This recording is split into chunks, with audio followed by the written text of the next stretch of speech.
Hey everyone, welcome back to Corporate Decoder.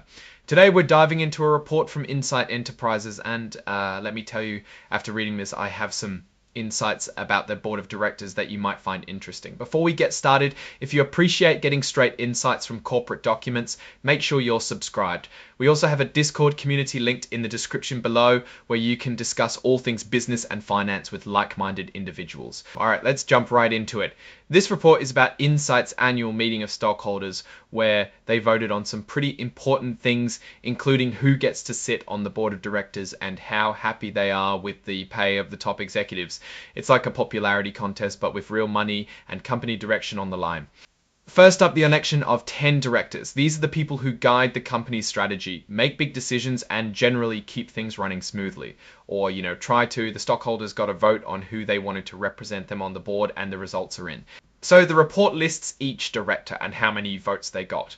Let's take Richard E. Allen as an example.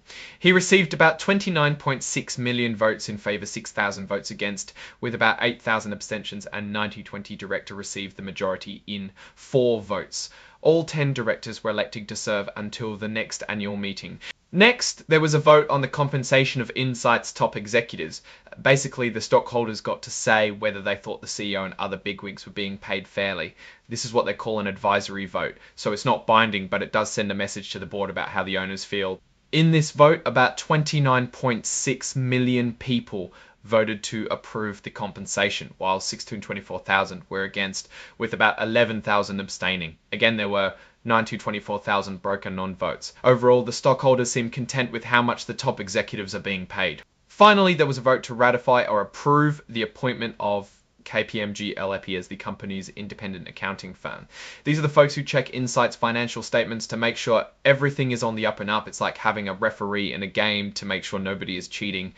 The appointment was ratified with about 30.6 million votes in favor and about 528,000 votes against. It looks like everyone is fine with KPMG keeping an eye on the books. Now let's step back and look at what this all means.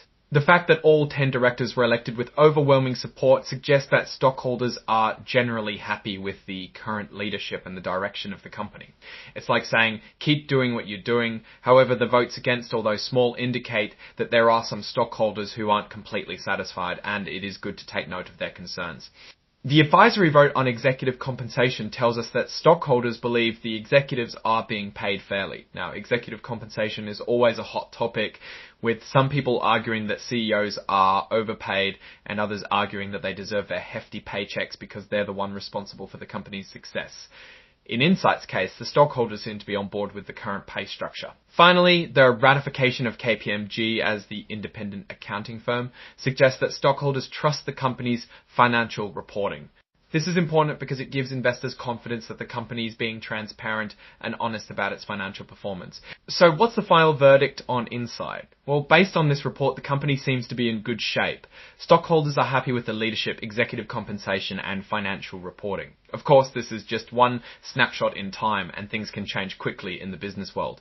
It's always important to keep an eye on a company's performance and stay informed about any potential risks or opportunities. Alright, that's our breakdown of Insight's latest filing. What's your take on these votes and what they signal for the company's future? Drop your thoughts in the comments. If this analysis was valuable, hitting that like button really helps, and subscribe for more deep dives. Don't forget to check out the Discord in the description. Thanks for watching. See you next time.